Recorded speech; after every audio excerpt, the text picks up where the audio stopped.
I think if I was a guy, I wouldn't be called bossy and feisty. It'd be like, oh, he has a good, strong character and good morals and bold and la la. But you're right, Grace. Like we do get talked to like this, and bold, feisty women do make changes. They do make history.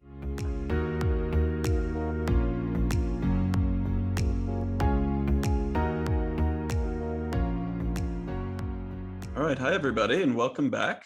This is our third group dialogue, and I'm very excited to talk about a subject that I think is close to all of our hearts in a certain way, which is gender. And I wanted to keep the focus on our own genders. You know, we have two women and two men as part of this group, and what I'm mostly interested in is how does it feel to be your gender? Do you think about it much? Is there any struggle related to it? What is the nature of that struggle, if so? And how do you feel about the opposite gender? Do you feel sympathy? Do you sometimes say to yourself, oh, it'd be easier to be that gender? I'm just curious how we're all doing in our own bodies as a man or a woman in this case. So welcome everybody. Again, we have Maddie, Grace, and Ethan, and now we've been together. This is our third time as a group. Welcome, guys. Thank you. So does anybody want to start, or I have something I was thinking about I can start with too, but if anybody wants to, go for it. Okay. I was thinking of a certain situation. I was having a conversation with a friend the other day where a group of guys, almost anywhere that I've ever lived or been, as far as I can tell, there's a group of guys, we're standing on the sidewalk having a conversation after coming out of somewhere where, you know, we're all together, and an attractive woman walks by. In almost every case, there's like this need to stop talking and for someone to do something showing some sort of excitement, intensity, and sometimes creepiness. Like sometimes there'll be somebody that's just like, you know, and I'll be like, why is that necessary? But it's pretty amazing to me consistently throughout my life, and especially where I grew up on the East Coast, it was like necessary to show your attraction to the attractive woman passing by. And that just got me thinking about all kinds of things related to that. Like, how does it feel on the other side?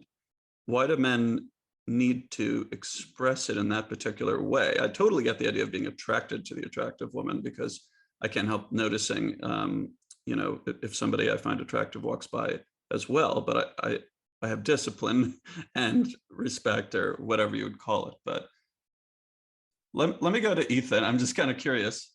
Is this a phenomenon you're familiar with? Yeah. Certainly.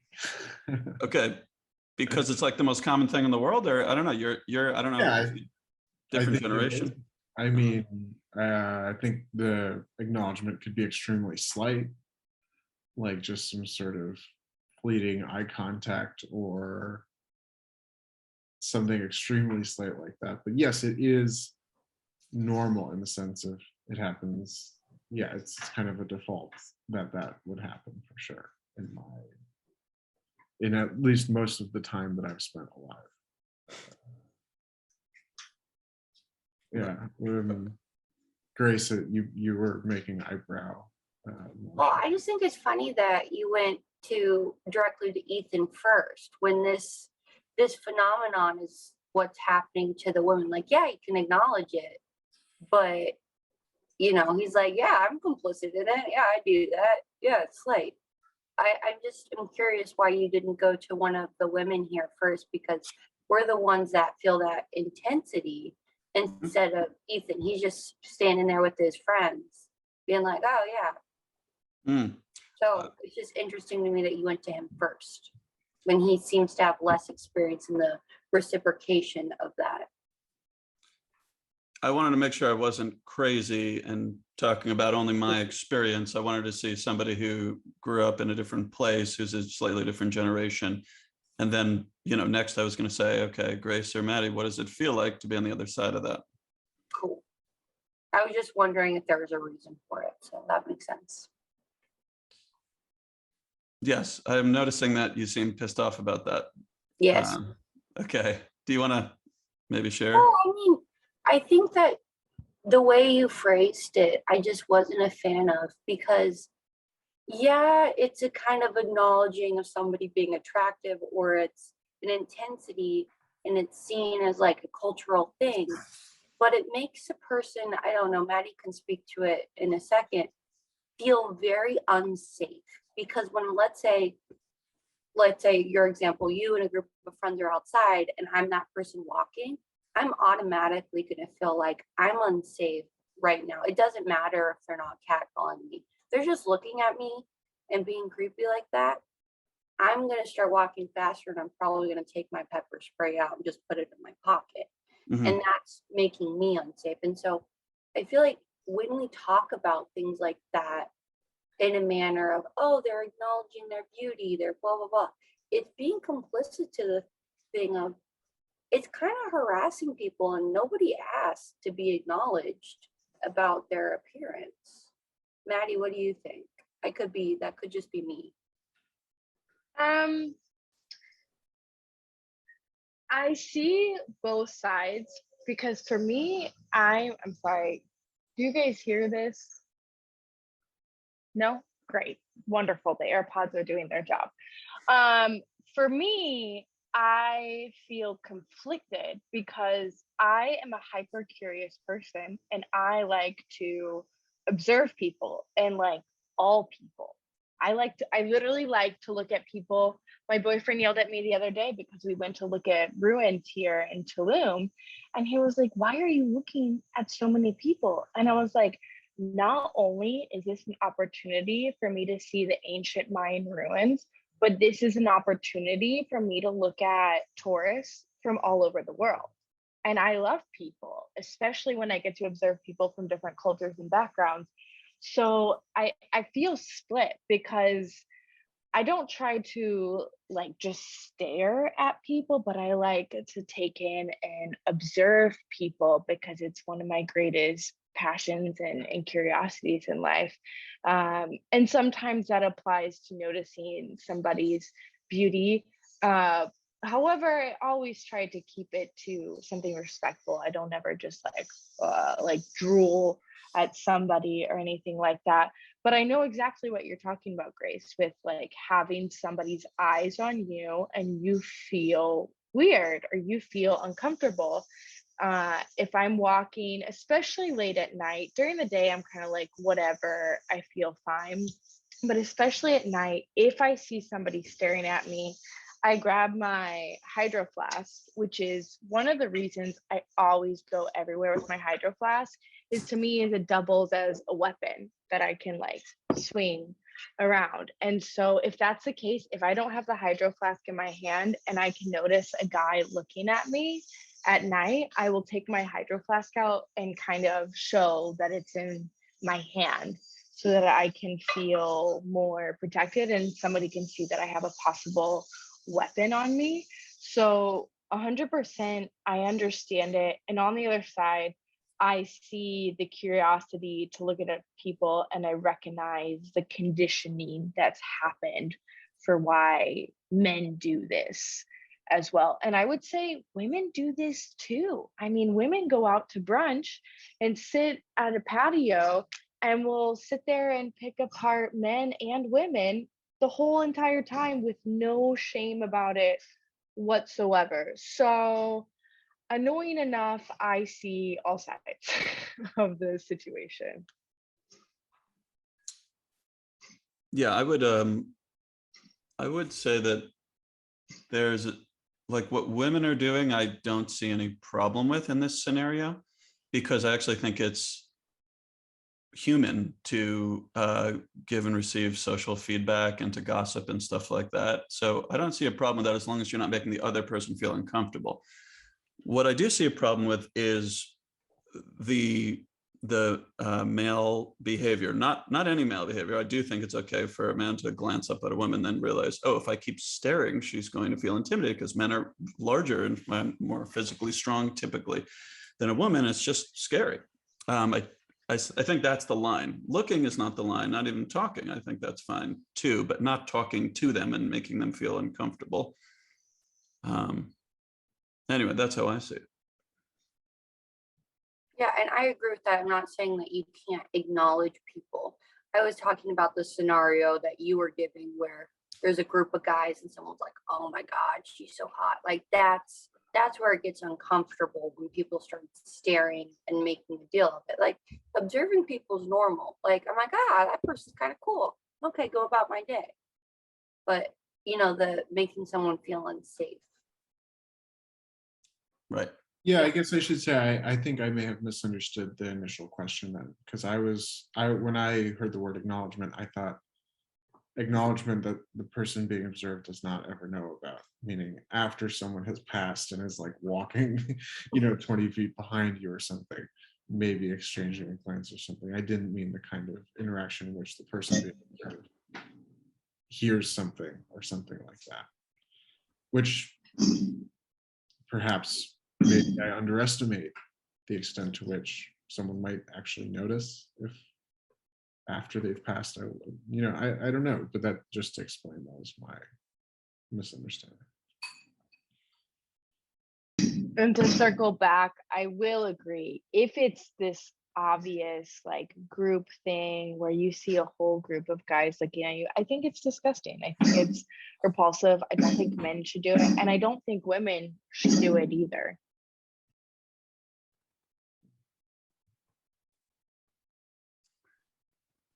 I guess I'm interested in the amount of energy that Grace had in the beginning, because I felt a little slightly attacked for something I didn't say. I'm kind of curious. Did you assume that I was saying it was okay to? Well, the way you were talking about accepting that that's just what's happening and that's just fine, like it just happens. I like, that's totally your experience and that's okay. But to me, it's like, yeah, I don't really think it's okay when people do this, but I'm going to acknowledge that they do it instead of, yeah, this is what happens. And I just watch my friends do it. And because to me, people, let's say you're in a group of friends and somebody's catcalling someone walking or being creepy, you're just as complicit if you're not saying, hey, let's not do that. That's not appropriate, or that's making that person feel uncomfortable. Because just because you're not doing it doesn't mean that you're not complicit in that action. If you're not like checking in on your friends and saying no. That's an interesting point. I'm curious how you guys feel about that. So let's say you're with somebody and they are like looking at somebody and making them feel uncomfortable. If you do not say stop, are you complicit? Grace is making this statement. I'll jump in. I don't see the world as black and white, and I think there are different levels to things. And I think while we would like to say the best people are the ones that stand up in difficult scenarios, and these are the people who actually mean what they say, I think, yeah, in some situations, yeah, like it's good to be a good friend, to be a good human, of course. Do I think that if you don't do it all the time that you're not a good person, or you don't have morals, or you don't strive for equality? No. I mean, for me, I consider myself a feminist, meaning that I want equality. I want toxic masculinity to disappear, not just for women, but for men. But I don't want to police people. Sometimes I make a statement if I feel in the mood to, because I do care about my fellow humans and progressing forward. And sometimes I'm not in the mood to. Sometimes I don't want to. Sometimes it slips by me and I don't really notice it, or I'm not paying attention. So I don't think there's any perfect way to be. And sometimes I think I believe this because of being on the both sides of it. Some of my friends who are really like woke and hip and like progressive with all of the things, they'll correct me on tiny little things of like, this is appropriate to say when we're talking about LGBTQ terms, or this is appropriate for protests, a lot. And purely because I just did not know about things. And when they say it to me calmly and just like, hey, just so you know, it goes a lot longer that, or a lot further than when I feel like I'm being attacked and when I feel like I'm being embarrassed. I try to always take it with stride and like, oh, thank you.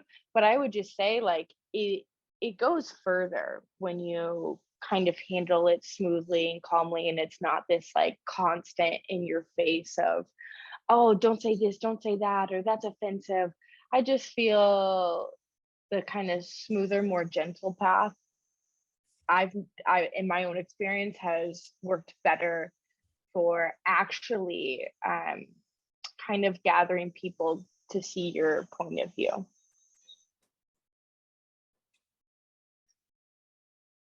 I think from my perspective, I mean, I think the way I see it is probably pretty close to Grace. I don't know that I would frame it as like culpable, but or complicit, but what I was thinking at Grace as you spoke was that with certain people, with most of the people that I spend the most time with, I would definitely say something, 100%. I mean, if somebody, a good friend of mine that I was with, or if I was in a small group of people I knew, and somebody even so much as stared in an obvious way, I would like give them a little smack and be like, don't do that. Not a hard, I don't mean a painful, like, I would just mean like in a friendly way, like, like cut that out. But it's true that if I were in a different situation, which I felt much less comfortable, so I was with a group of people that I didn't know as well, or people who were maybe like classmates rather than friends, you know what I mean? Like in a situation where there wasn't, I might on some automatic level not do that because of a fear of, I don't know, some sort of implicit fear of like that being rejected or something, you know what I mean? Like, and that is something that does not align with my values.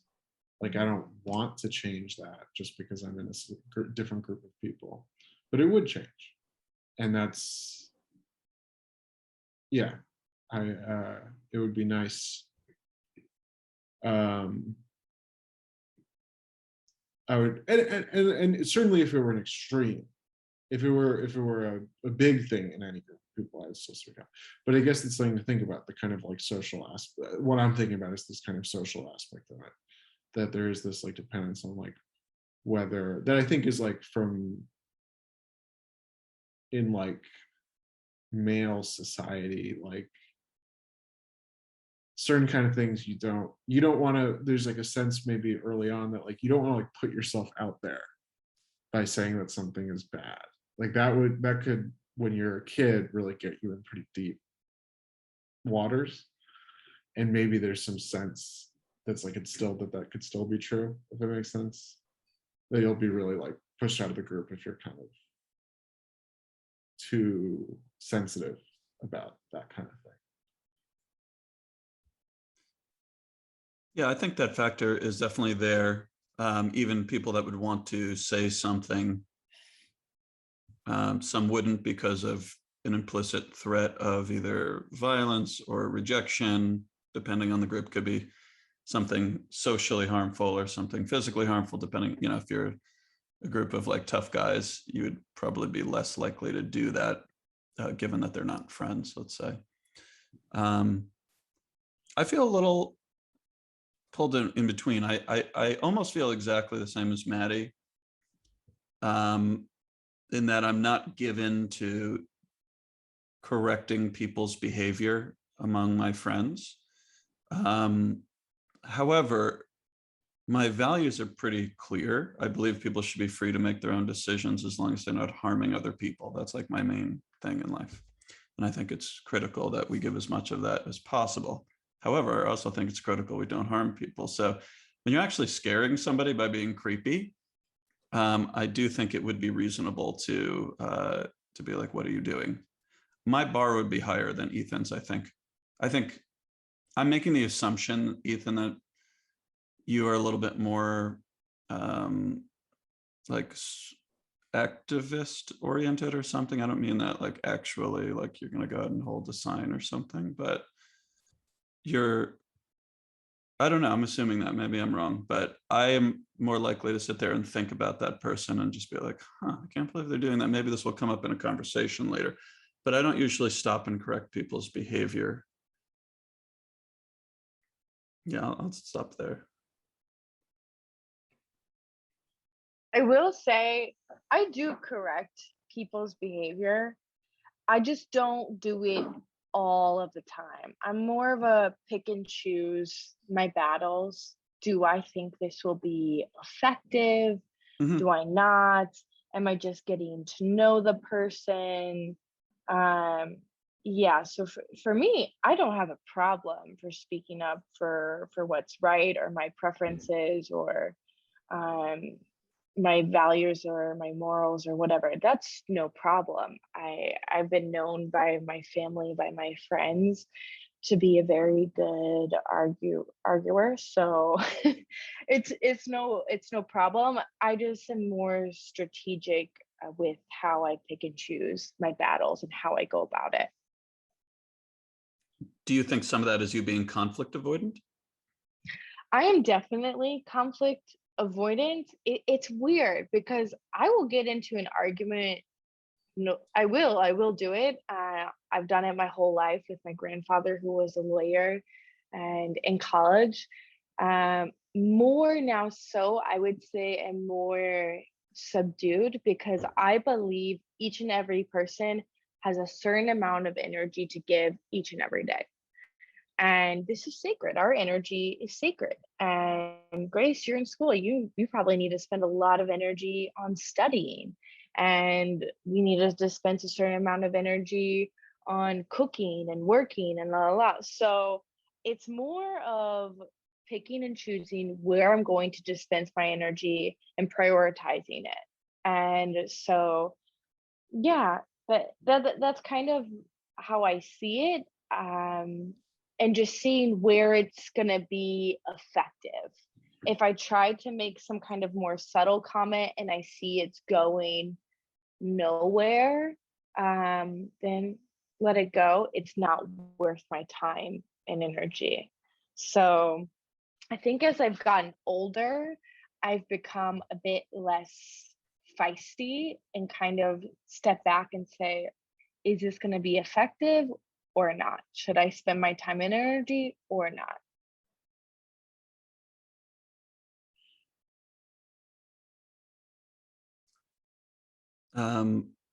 I think like there's a issue or a subject coming up from this that I find interesting, which is the idea of saying something, the way that you say something. I think if you scold the person that's talking, they are possibly going to be embarrassed in the future and not do it again or do it less, or wait Mhm. until they get a lot of reinforcement to the contrary before they do it again. Mhm. You could also just alienate them by doing that. I don't feel that people react well to scolding generally or to being forced.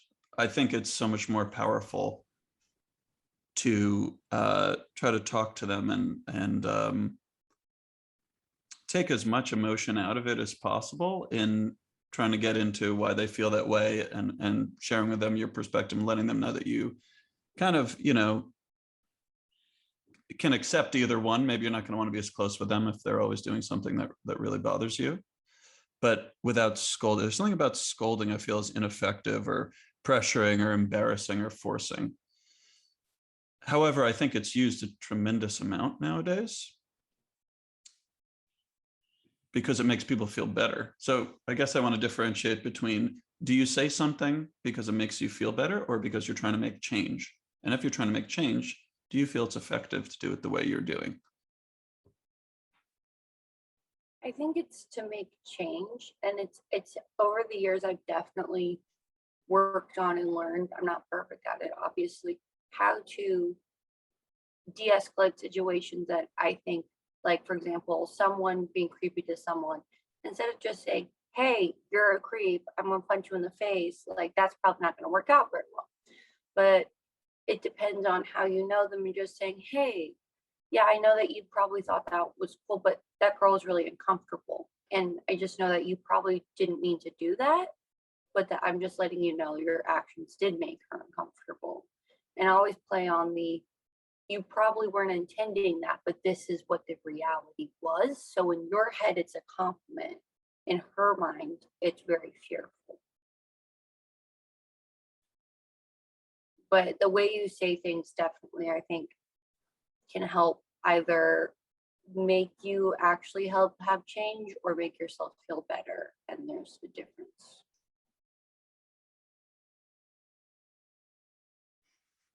I don't know why my mind is going here, but when the guy does the creepy thing, in my view, they are acting like a pack animal.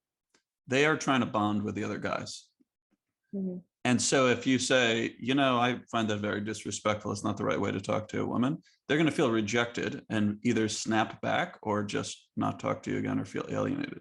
But if it's a pack animal mentality, wouldn't it be better if someone from their pack said, hey, in our pack, we don't do that. Like, it's just not, we don't find that funny or acceptable in our pack. Like, we love you, bro, but that's just not what we do. We want to be better than the other packs, And that's why I think it's important for men to say that. Because, I can say as much as I want, but at the end of the day, a man's going to respect, let's say, Ethan's opinion a lot more than mine if he's saying, hey, bro, I know that you thought that girl was really pretty, but you made her uncomfortable. If I say it, they're going to think I'm being dramatic some of the time.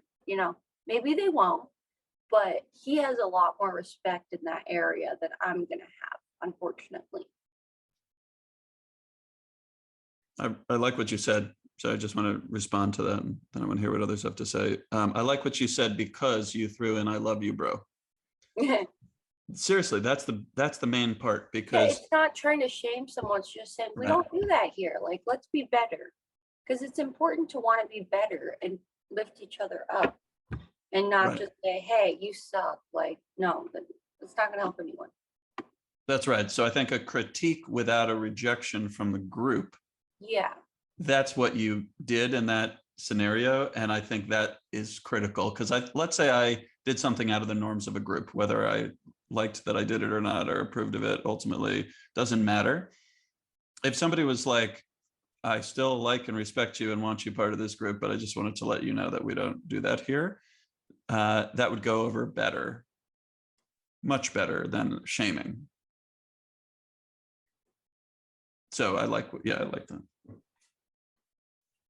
I 100% agree. And I think in your instance that you brought up an interesting thing, which is that men do it maybe more so to impress other men. And I one time heard somebody say that men are always trying to impress other men. They don't even necessarily want a hot girl because it's a hot girl. They want a hot girl because they want other guys to see them with the hot girl, which I think is a really interesting thing. Maybe we can get into it later, but on this subject, I agree. I think the way you do it, and I think when you pat it, when you give, this is another technique for like criticism that apparently is very effective.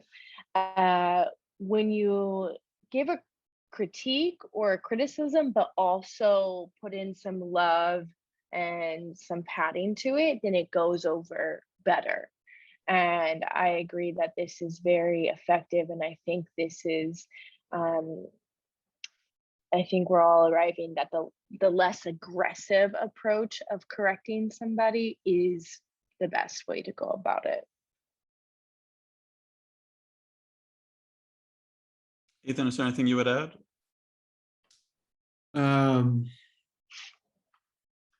Well, it's certainly not the approach that I usually take.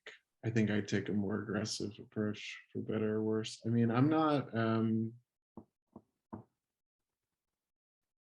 for better and worse in my life, I mean, I guess there are situations where I can be more tactful, but the way that I've kind of particularly been trained as like a mental health person, which is not typical of mental health training, is in a way to be very aggressive and to say, what you're doing pisses me off and I don't want you to do it anymore. And letting people take that as they will. I'm not saying I do that all the time, but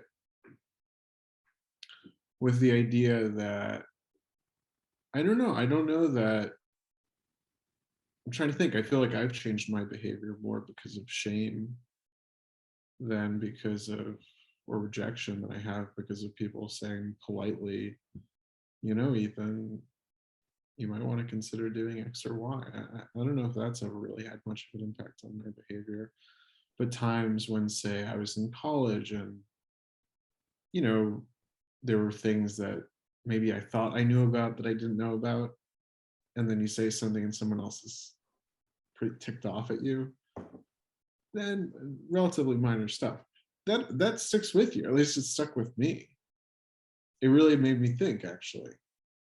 And but I don't think of this in terms of like, I'm not playing the long game. I don't know. I'm not trying to strategize saying, oh, what's best for society? What kind of feedback is best for society? I'm mainly focused on what's best for me. And what I think is best for me, and I like to think is better for the world, is this. And I know most people wouldn't agree with me, but I can be pretty intense. I don't let things go. And I don't really have any plans to change that about myself. And like most of the big influences in my life have been people, like I was talking to my grandmother, who is in some ways a big influence, but not someone I've for most of my life thought of that way. And she was telling me, she was giving me advice on using dandruff shampoo. She was like, you should, context doesn't matter. And I was like, yeah, I really don't need this advice. Like, just let it go. And she's like, why not? Why not? It's like, just let it go. She said, why should I let anything go? Why? Just tell me. Why should I let it go? No, we'll talk about it. Tell me. And that's the kind of person I am. And I don't know that that's what's best for the world, but if there's a group of people where people are doing something icky, I want to get away. Which isn't always a good thing. You know, I have a pretty low threshold for kind of bouncing.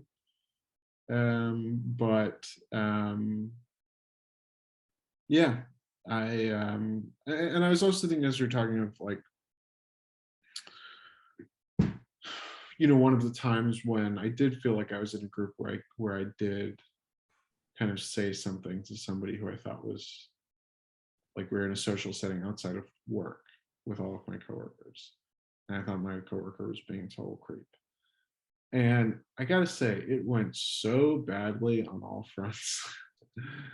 And I feel like most of the situations that I can think of like that really have really been painful in a lot of ways. Yeah. Ethan, I don't want to discourage you, because I know I said for me, my strategy is to be more peaceful, but I don't think everybody should be the same. There's not one way to achieve a goal. And I think with all of our different tactics going, it affects people differently. And you're right. Sometimes when you feel shame, it sticks with you. So I don't think you should necessarily change who you are. If in some situations you feel maybe it's a better path for you in the end to be more subtle, but I don't think it's wrong necessarily to be this way, as long as you're being respectful. I mean, there's one thing as like attacking somebody, and there's another thing of being straightforward and to the point, and I don't think there's anything wrong with that. I do not agree with that. I think it is somewhat objectively not a good idea to force somebody to make that part of them small by shaming them. I think, shame is like the emotional form of violence to me. It's just like you can make somebody stop doing something by hitting them, but it doesn't take it away from them. I mean, it doesn't take away the fact that there's an origin for that somewhere. The source of that's not going away.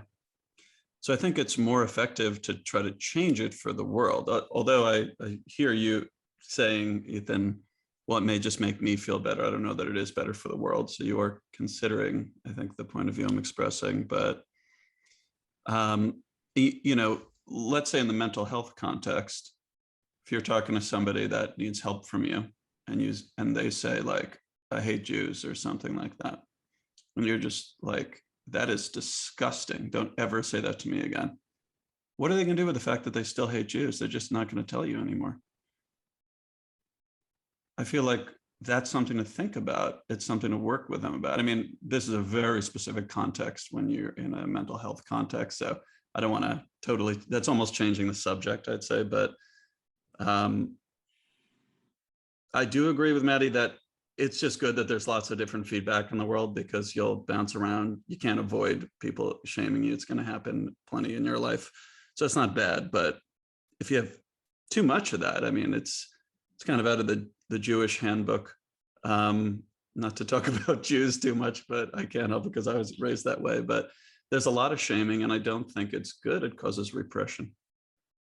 And I don't think that's good.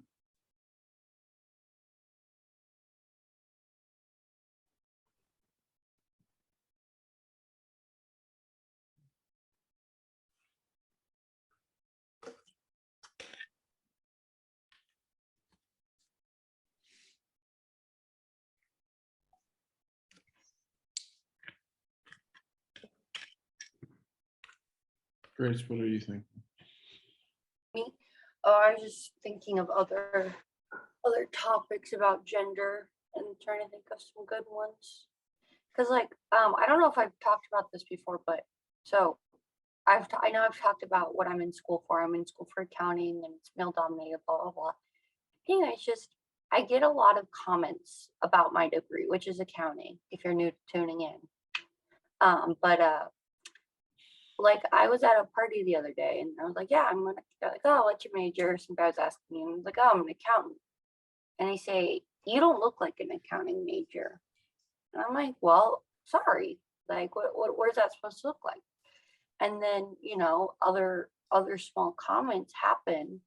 And it's the concept that you can't look a certain way and do a certain thing at the same time. And I don't know if it's gender or what, but it's just, I've had repetitive comments of, you don't look like an accountant. You don't look like you do finance.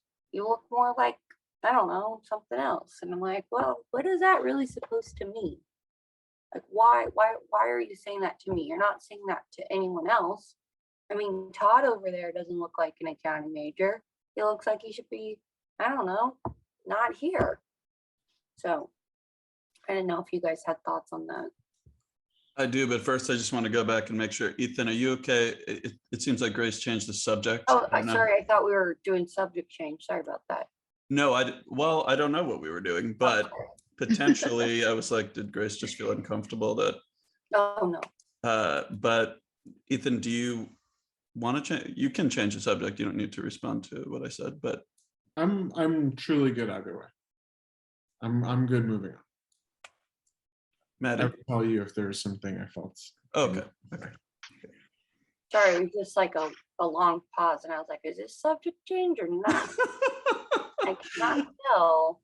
Well, I wanted to leave space, and Ethan is a unique type of guy that will just allow there to be silence, that's one thing I really appreciate about Ethan. But yeah, I wasn't sure what was happening either, but what I didn't want is just be like, let's change the subject. This is getting a little too heated, because it's okay. It's part of the point to be able to talk respectfully about whatever is going on and see what we figure out. But also, there is a time when you just put things down for a bit. So yeah. Maddie, is there anything you wanted to say about it before we move on? Because I certainly am interested in what Grace brought up. I think I put it all out there. I don't necessarily think shame is great. When I said it's okay to be straightforward, I didn't mean that in like a shamey way, like let's shame people into acting right. But going about it respectful, whether you're more subtle and strategic or just straight to the point, as long as it's with respect, I don't think that there's anything wrong. I think all of us coming with our different strategies is wonderful.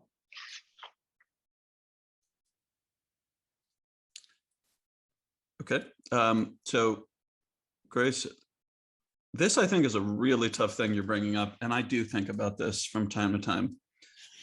I've become more interested in it lately, is if you have all these associations, let's say the person talking to you saying you don't look like an accounting major has all of these cultural associations that they're not aware of. And they're looking at you, and an accountant is like, a stuffy 50-year-old man with graying hair and a potbelly in their mind, perhaps, or it could be, something else, but it's a certain image. And you don't look like that image. And they are talking about your looks. They're talking about your youthfulness, and they're talking about your height. I don't know what your height is, but I'm going to assume you're not like 6 feet tall. No. Okay. I'm 5'2". Okay. So they're referring to something about you being diminutive, something about your looks, and your gender. All of that is coming together in this way that I don't think that they know what they're saying. And when they say that, I can't tell if they're flirting or being inadvertently honest, or what do you think's happening often, or is it diffusing? It depends, because it's happened multiple times, and so I try not to take it offensively, because I'm like, maybe they're just genuinely, oh yeah, you don't look like what I picture an accountant. But when it comes to people in my classes that, I work really hard and I have good grades, and they're like, well, you don't look like an accountant, and how could you be doing well in this class? And I'm like, well, that's kind of offensive, because I work just as hard as you, if not harder sometimes, because I'm just trying to learn. And so I'm always curious, like, what's behind that? Because I totally understand that.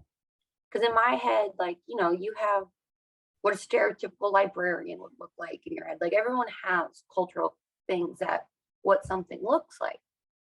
But then when it comes to my performance, and when it comes to what's actually happening, it's like, what is this? Because is it about my gender? Is it about you can only be looking a certain way? What is it about? And it just makes me question, what is causing them to say that? Are they threatened? Are they because I'm not a threatening person, but sometimes people are threatened, like, oh, I wasn't expecting that,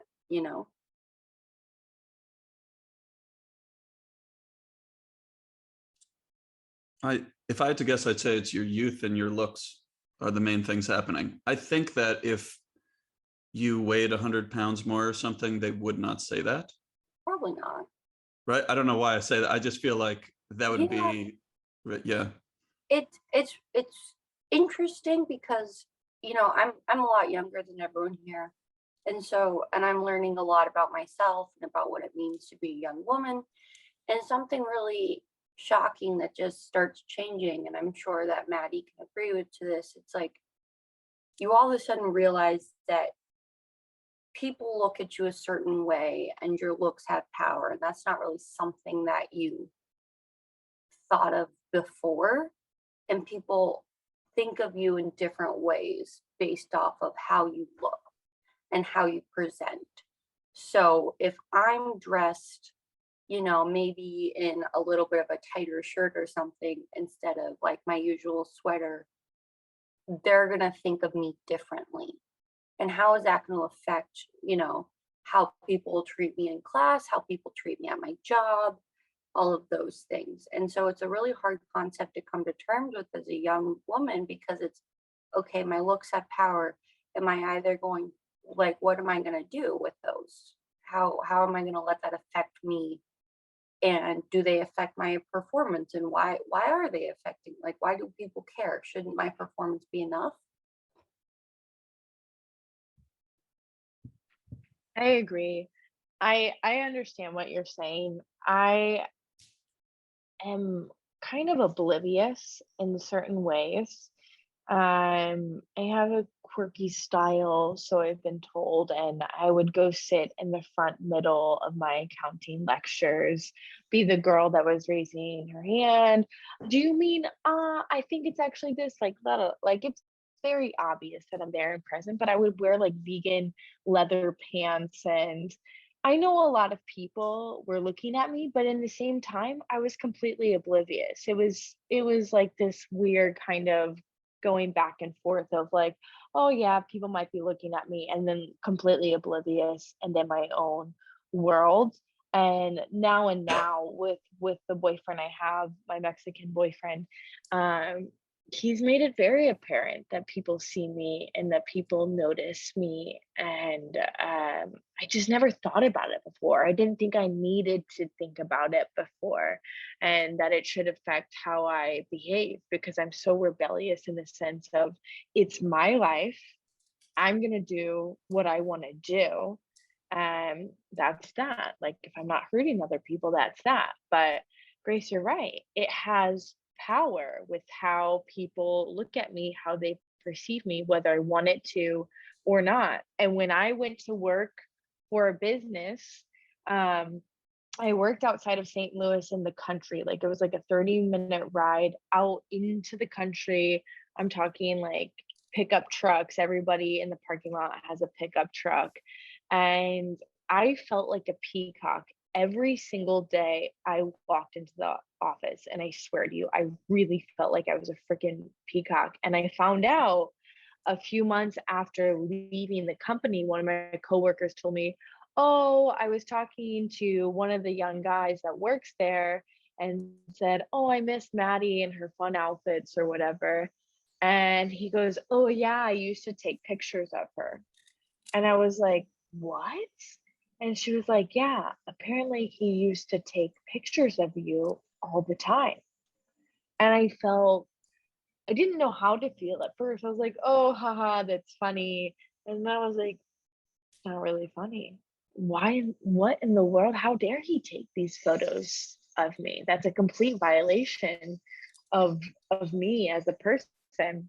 And I have been forced to reconcile that people look at me because of how I walk, how I talk, how I dress, everything. So Grace, I feel this 100%. I've been more so oblivious to it and my first part of my 20s, but it's been pushed into my face that I can't ignore it. So that's how I have to speak on that. This is part of what I'm interested in this discussion. Ethan, tell me if I'm assuming something, but Ethan and I are so far from this world.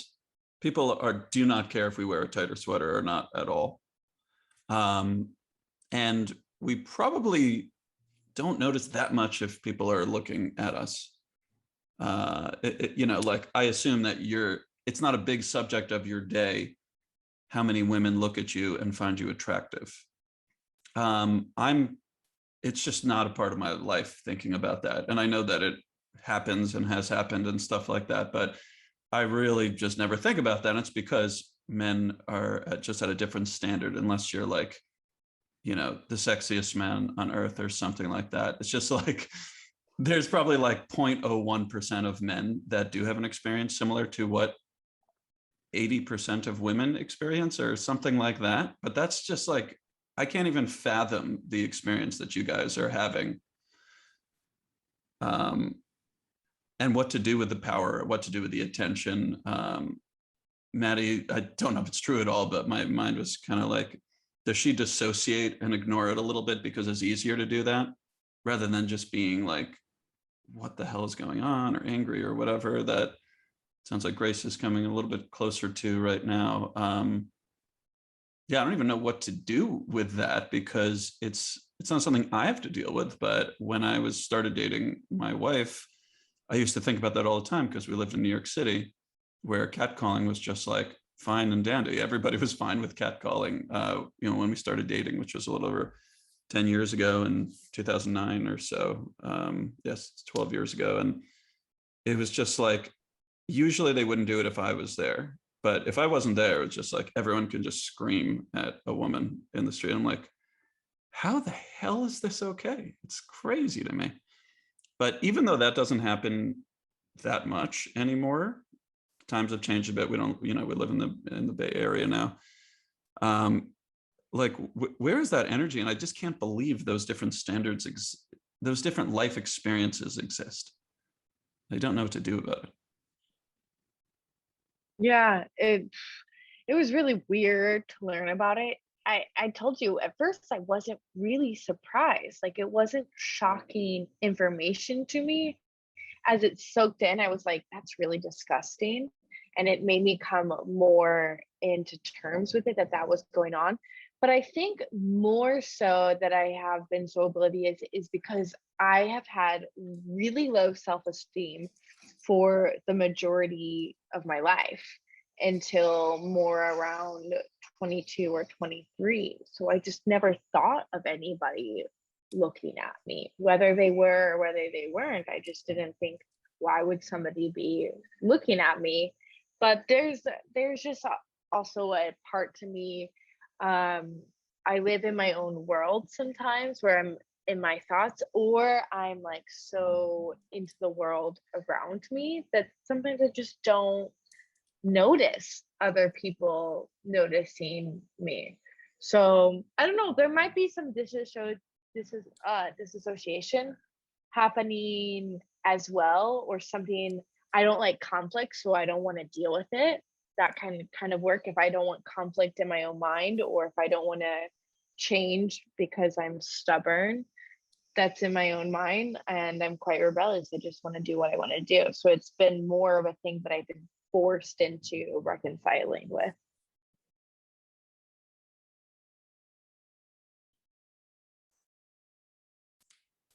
I'm curious what you think about Ethan as a man. Do you think about this a lot? Like, what a vastly different experience, and like, what is Yeah, I mean, causing I was it? actually talking to my roommate about this yesterday, about the venue that it comes up right now most for me, though plenty of others, is me and all my classmates are starting out as therapists. And I was just having a conversation with my roommate yesterday actually about how tough I think it must be to be a young female therapist. And it's something that comes up a lot in groups that I'm in is, and my program, the a funny thing about my life is the two worlds I've kind of been in the last 10 years are the mental health and writing, both of which are 70-80+ % women. I mean, the psychology world is probably more than that. And I hear all the time of, like, I don't know, clinicians in my program would be like, oh yeah, my 60-year-old male client wanted to be with a young female therapist. I'm kind of surprised. It's like, oh, they went along with that request. That's interesting. And of course, a lot of the time, it's not as if everyone is creep, for sure. There's complicated reasons why people might want that. But I do think quite often about how much painful it must be to be in that position where you might have to wonder more than I do. People are attracted to therapists all the time, but to have that possibility be more front of mind and more kind of threatening and kind of oppressive than it is for me to experience, I think about often. And also I think about just like, because it is, it's an experience that we will virtually never have, you and me. And what is striking is that the very few times in my life I have had that experience of somebody like kind of maybe like following me around a bit, just having a sense like, oh, every time there's an opportunity to talk to me, they're like right there. Or, it's horrible. It's like I want to puke. It's so bad. It's and that's very hard to like get a grip on. The fact that like this experience that I have so few times in my life is so unpleasant, and other people have it a lot of the time. It's hard to wrap your head around, even if you try. And I find that kind of daunting in the same way I think you're saying. There's this kind of like, yeah, it's like a big thing.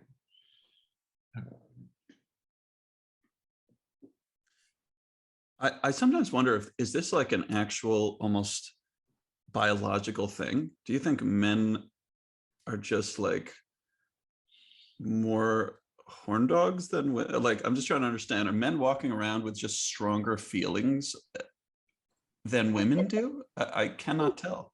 I feel like it's been more like I think previously it was thought that men just have stronger feelings, but I think now it's kind of proven that because it was accepted that, boys will be boys, then we just created a culture of that. That doesn't necessarily mean that women don't have the same feelings, but we're allowing people to verbally and emotionally express themselves in disgusting manners at times. So I think that it's not necessarily that they have more feelings, it's just they're more accepted. Because a guy can sleep with a ton of girls and he's super cool, but a girl sleeps with like 3 guys and she's called all sorts of names, and that's unacceptable, and I can't believe you would do that. And that's still going on today, even though it's getting better. I mean, there's still a lot of slut shaming. An interesting thing I was thinking about with parents and everything is like, and all the attention, I'm someone who doesn't want attention on my body because, I might have talked about this before. I struggled with an eating disorder for a long time. And so, I kind of want to shrink in and not show off my body a lot. And I don't want people to focus on that. And I want people to focus on my mind instead. And so when I, for a little bit, when I would go to like classes or things, I would try to dress just like super, don't look at me. And then I realized, why am I doing this? Like I should, if I want to dress like that, that's great. But if there's a shirt that I really like or a dress, you know what? I'm going to wear that because it makes me feel happy. And, I've worked really hard on recovery to be able to wear this. So let's wear it. And so now, so I'm really cool. I'm part of the accounting forum. Yeah. I'm social calendar of the year. But whenever I go, instead of wearing like a big hoodie and like some sweatpants, I'm like, you know what? I'm going to dress how I want. And I do. And I dress what makes me happy. And a lot of the time, that does cause more comments, which is something I'm taking on myself. But I'm like, why do I need to sacrifice how I want to feel about myself for the sole purpose of people not making comments? Because they're going to make comments regardless. They're going to say, oh, yeah, I wonder what's under that hoodie, So it doesn't really matter at the end of the day. So I just thought that was something interesting. Yeah, it makes me think about this concept. This is a concept I first learned about in college, which is like, is it up to the artist who paints something or creates a sculpture to determine what the art is about?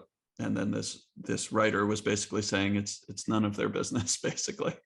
Everybody takes from the art what they want. So moving this over to the gender topic, are we okay with people just taking whatever mental photograph image and we kind of have to be okay with that. That's the tough part, is like, you may say it makes me happy to wear clothes that, make me more noticeable. Well, not noticeable, just clothes that make me happy. Like not just like a complete like invisibleness, just like, something I like, but not necessarily skimpy or anything. Oh yeah, I know what you're saying, but it is going to make you more noticeable if you're not just like a box or something. Yeah. And are you okay with the fact that that is then going to cause more men to stare, make comments, whatever, have a fantasy or something? Like, you're basically saying, yeah, I guess I'm okay with that. And we really don't have control over that. That's the interesting part. And yet, I don't know, it feels creepy to think about, I guess. It would to me. But it reminds me of a subject that I've become interested in lately, which is all people gossip so much. Not even if you're not a gossipy type, you're going to just have observations about other people. So like, all of us are talked about a decent amount, I would have to guess. And that is just fascinating. And I think it's like healthy to bring that out into the open and be like, that's okay. Sometimes people do it to make themselves feel better. Sometimes they do it just to work out how they feel about a certain subject. There's really nothing to do with the object of, the human being that's being talked about. But, have we accepted the fact that others talk about us, think about us? And, the pressure is higher with, I guess, if you're female, younger, youthful, and you're going to have more people that are doing that on a moment-to-moment basis, I guess, to come to terms with this issue I'm talking about.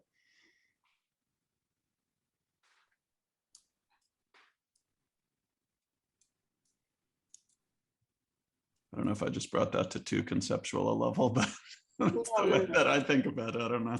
Well, it's like, I feel like we don't have to like it, but people are going to do it anyway. So I can think, I really think that's disrespectful, but it's like with anything, I can't change what other people think or feel, no matter how much I want to. And that goes towards anyone's beliefs on anything. I can think that's ridiculous, like the earth is not flat. But as much as I'm going to say that to them, it doesn't matter. So what I can do is I can protect myself by saying, you know what? I don't need to acknowledge what people are saying about me, and I can take precautions to keep myself safe. But I'm going to have to distance myself from those comments because those aren't healthy, and I don't need to give them the satisfaction of acknowledging them.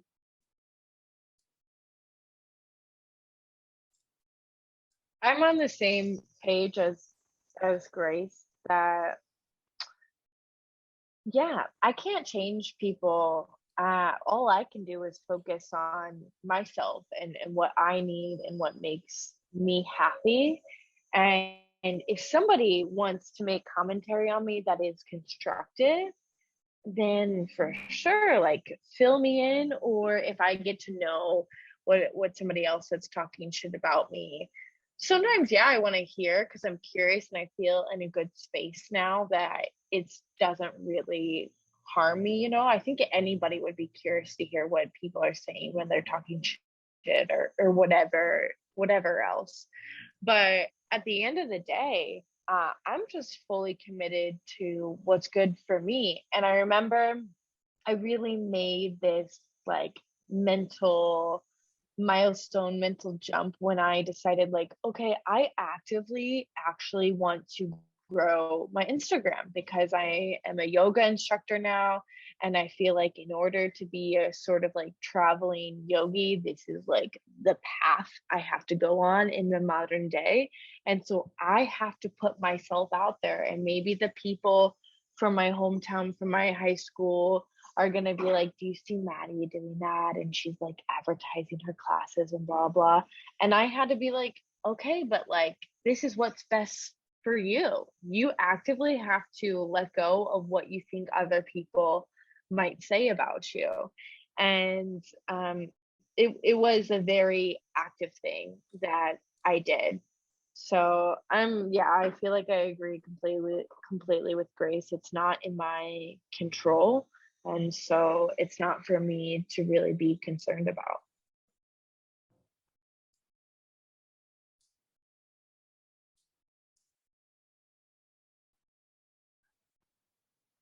One thing that I'm wondering about that maybe is off track or kind of. So I wonder if there is a sense in which maybe women are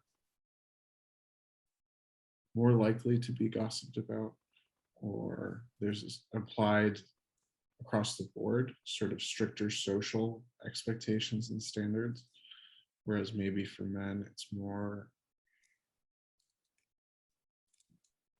admired to be kind of breaking away from conventional behavior or doing something different than the group.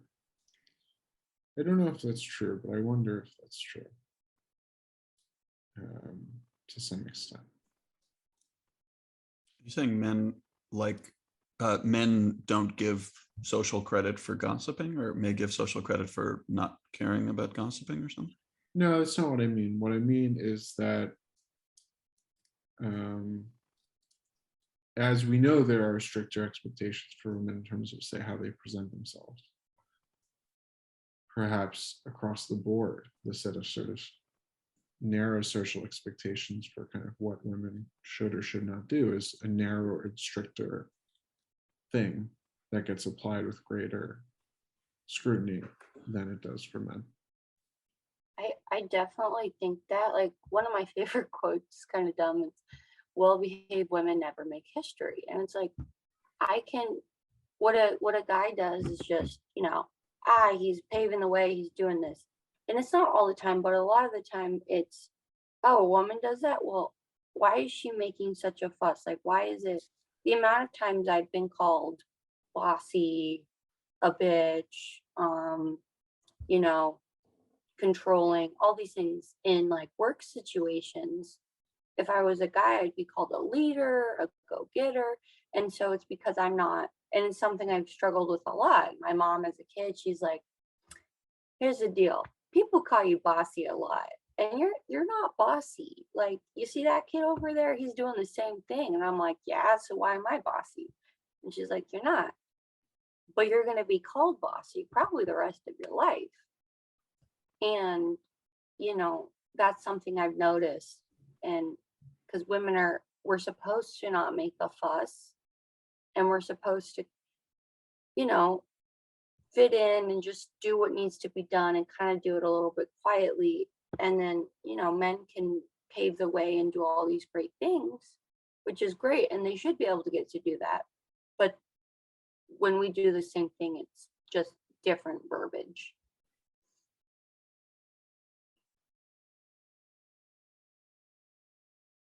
Well, yeah, I definitely hope that changes. That's nothing, there's nothing good about that. No, because I think both sides need to make a fuss. Everyone needs to be loud. And, you know, I consider myself an intersectionalist feminist. And so it's like, it's really important to me that, I know we've talked in previous ones about men and emotions. Like, I want men to be emotional and to have that space. I won't date a man who doesn't cry. Not going to do it. And, or won't go to therapy. But at the same time, I think women should be allowed to be loud and make choices and to be selfish. Because when men make choices that are quote unquote selfish, well, that are, you know, they're looking forward to their future, they're doing what's best for them, it's often seen as selfish. And so recently I've told myself it's okay to be selfish. And I recently got out of a 3.5-year relationship because what I was doing for myself, the person I was with at the time, he was feeling as though it was selfish because I wanted to focus on my schooling and my career, and he wanted me to just, you know, put that away so he could catch up to that section that I was in life. And so I think it's important to be selfish sometimes.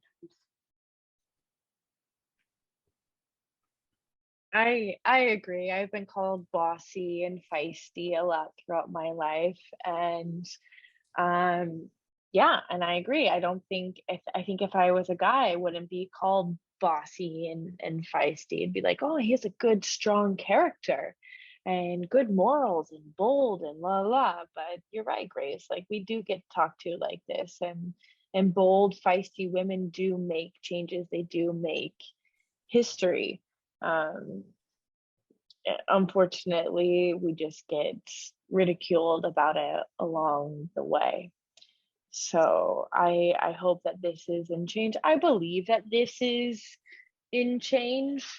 I see a lot of progress in the world each and every day, especially leaving the United States. It's way clear how hard we're pushing for change, because they make racist jokes here in Mexico, and they're not racist jokes. They're just jokes. And for us, we see the difference and we fight for the difference. So it's frustrating, but through that frustration, we're making change, and I'm happy about that.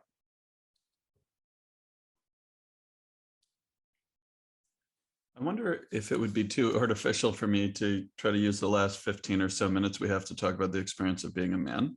I feel like there's so much there about being a woman. It's probably a bunch harder. No doubt it is, because of all the stuff that has been more favorable to men and not favorable to women.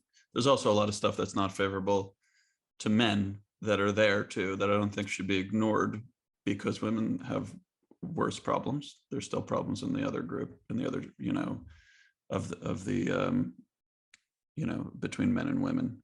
I mean, I've said this before. You guys have heard me talk about that. I find it difficult being a man sometimes. And I'll just kind of restate that it's because I don't fall into the typical mold of being a guy. I don't want to talk about sports and business. Maybe a little bit. I'm interested in both those things, but I would like to get personal the way women do, like almost the first time they meet, it seems, certainly very quickly, maybe sometime within the first like 2-3 years of knowing a guy. And yet sometimes I think it takes 5+ years to get as personal with a guy as women get within 1 or 2 times knowing each other. Not always, of course. Some women are more on the masculine end of the spectrum when it comes to talking about their feelings. But I'm talking averages here. So that's tough for me. I find it nearly impossible to find guys that I can hang out with that want to be more personal. That's my one, major struggle I have being a guy. I think it's fantastic that you shifted to males, because I think this gets lost in the conversation and the feminist conversation. One of my first boyfriends I ever had, I asked him, "Are you a feminist?" And he goes, "No, of course I'm not a feminist." And I was like really upset. I was like, "Why are you not a feminist?" And he was like, "Why would I just be for women? I'm a guy." And I was like, "That's not what feminism is. Feminism is for everybody." And he was so sad because he truly did believe this. But I see this 100% what you're saying in my own family dynamics, because I love my brother. I think my brother means well, but I think unfortunately he is quite disconnected from our family because he doesn't know how to get into his feelings, because for him that's not what it is to be a good male family member. What it is to be a good male family member is to be strong and to not show emotion. And it's so sad because the structure of my family is, it was my grandparents, and then they had a son and 2 daughters. And so it's my mom, my aunt, my uncle, my grandpa, my grandma, and then mostly my brother and I, and then 2 younger boys as well, but they're younger. And my grandfather died and my uncle died. So my brother is like the only older male in the family.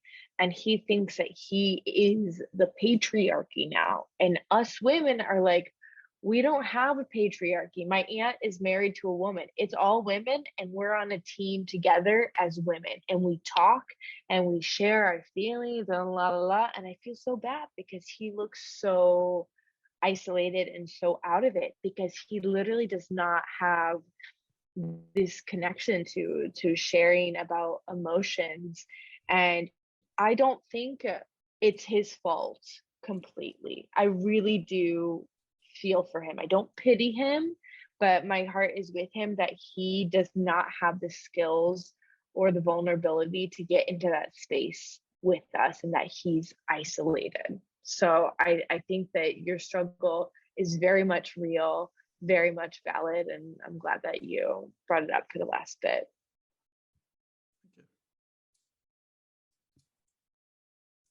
I really think that men's perspective seems to get lost, and so that's why I said I'm an intersectional feminist, because in the quote unquote feminism that a lot of people think of, it's like, I like to call it girl boss feminism, where it's kind of like fake, and it's, oh, you go queen, you fight that thing, you do, men suck. And to me, that's not what feminism is, and it shouldn't be that. And that's not accepting, that's not equality. That's not equality for everyone, and that's not kindness and making sure everyone's lifted up. And I think it's really important for that. And I think that I mean, as women, we can try really hard to help at least with the emotional narrative for men. So like for me, you know, I try to say, yeah, you have space to be emotional. And, you know, I sometimes talk to my friends. I'm like, yeah, like, oh, my boyfriend was crying the other day. I was like, so he can't cry? And they're like, wait a second. Yeah, you can cry. I don't know why I'm mad about that. I'm like, yeah. I mean, it's just like changing the narrative just as much. I want to change the verbiage that we use for bossy women. I want to change the verbiage we use for emotional men. That's just my 2 cents.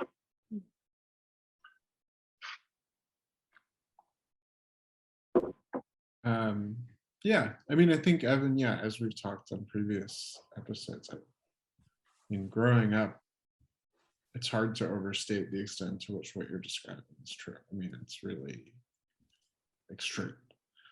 I don't think it's a coincidence that the two kind of pursuits that I've been involved in the past 10 years, you know, are places where a majority of people are women. And so I think I maybe feel less of that in my current life than you do. But what's kind of striking is my whole life has somewhat been evolved, like according to this need for like a different kind of connection with people. That's not just like about going fishing together or whatever. And yet it's still not, and yet it is still difficult for sure.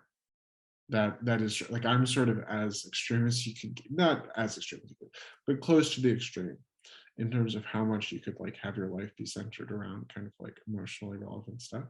And yes, it is still not totally easy to have those kinds of connections with them. Even though I do feel like I have them, it still is different, and it feels it sucks for everyone involved. And you know, and then there's, I think, other parts of like, I don't know, kind of a stereotype masculine identity of like being a kind of the strong one or the protector or the provider or the reliable one, that it can sometimes feel quite good to be those things, and it can sometimes feel quite bad to have to be those things.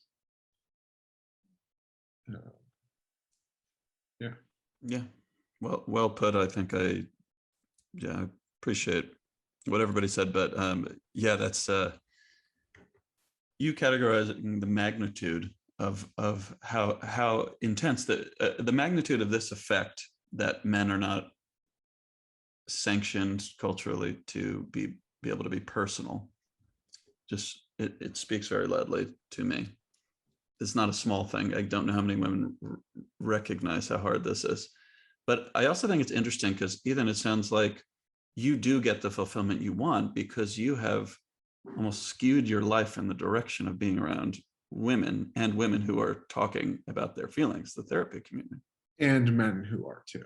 Yeah. Oh, and men. Okay, I didn't think about that. Because my need to talk in a personal way is fulfilled, first of all, through my wife, but also through my female friends. But that's very difficult to have female friends. And I've managed to do it, but it's super difficult because it's like you have to get around the whole, is one of us attracted to each other? How do we have a conversation about that? That's awkward. And even just to say neither one of us does is an awkward conversation. So you have found a way to do it, and in my view, you know, pretty wonderful way. But yeah, even though I have close male friends, we're not getting as personal as I am with my close female friends. And I really can't have a ton of close female friends. That would just be a little much to be married and have like, you know, 10 close, not that anyone has 10 really close friends anyway, but so it's quite challenging. Most people are not going to have the access to community whose lives are around talking that you are, and get that from men. So it's like, I don't know what most guys are doing that have this desire. I think they're just feeling isolated. Nothing. Yeah, I think going 78 years without doing a thing about it. dark humor, dark laughter really there. But yeah, feels right. I mean, it's really striking and kind of scary sometimes to meet someone. It's like, I don't know, I feel like, oh, it's like, yeah, when I was 12, I couldn't say a single word about what was going on inside my head. And now to have my life change so much in adulthood, and then to meet people where it's like, oh, like that has not really budged. Yeah. And that's normal. That's there's plenty of people who don't fit into that, but it's not abnormal to fit into that. Yeah. I think it's unhealthy. I don't know if you guys are aware, but statistically, men die much younger than women. Yeah. And as a yogi, what I've learned from Ayurvedic medicine is that stress is the number one reason for any illness of the body at all. And if men don't have an outlet for what's going on in their mind for stress, then they're much more likely to have an illness or a fatality or something, whether it's turning to drinking or just that they aren't drinking, but maybe they're overdoing it in the gym or anything else where it's causing a heart condition because they're in so much stress. And it's literally fatal. I think it's unfortunately fatal, and I hope that this is shifting. I think it was interesting when you were talking about men having this space as like a provider. I was thinking earlier about how women are objectified, but then I started to think, oh, but men are objectified too, in certain ways. Like men are objectified as dollar signs often. And so I wanted to throw that out there and see what you all had to say about that.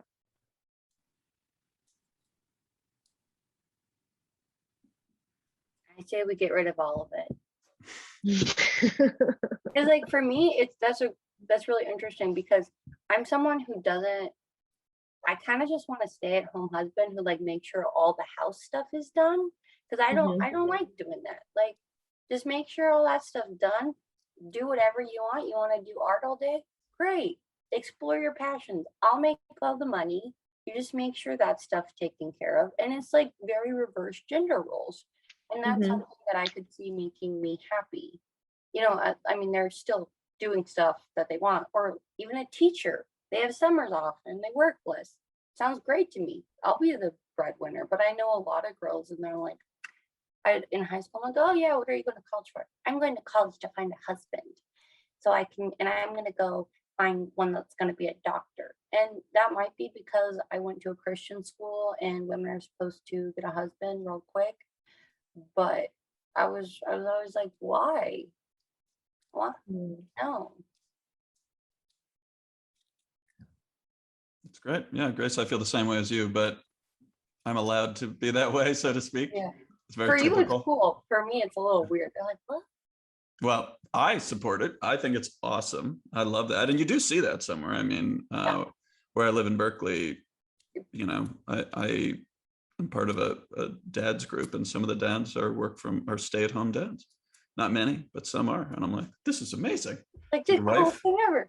Yeah, And I know. Your wife makes the money and you stay. Really, really, really good stay-at-home dads. Like, I have a friend in high school.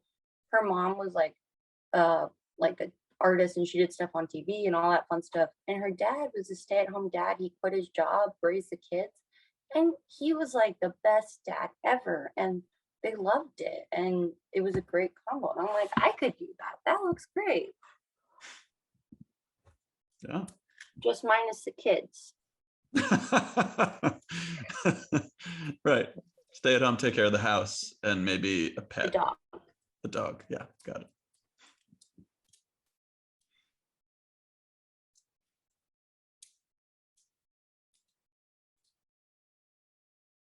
So we just have like 2 minutes left in our dialogue. Does anybody feel like there's any either concluding or interesting thought for the next time we talk? I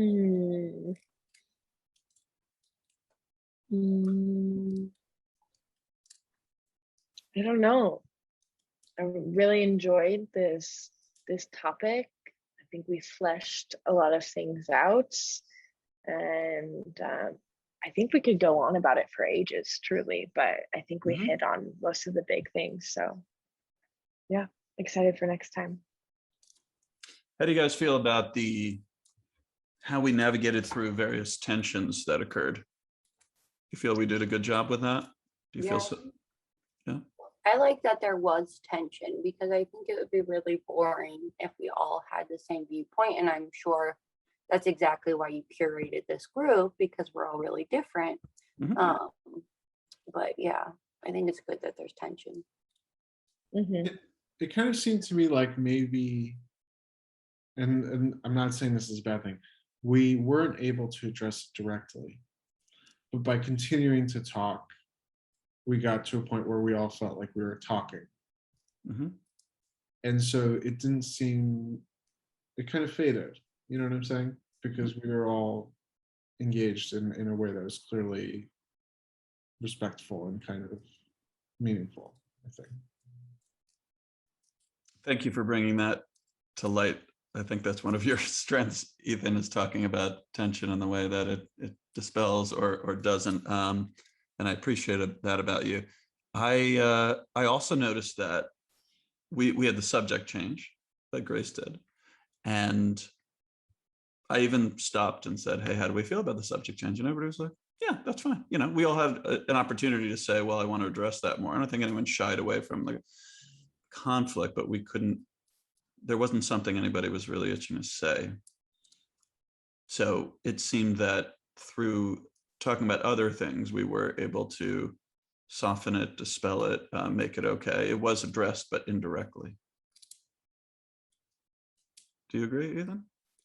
Yeah.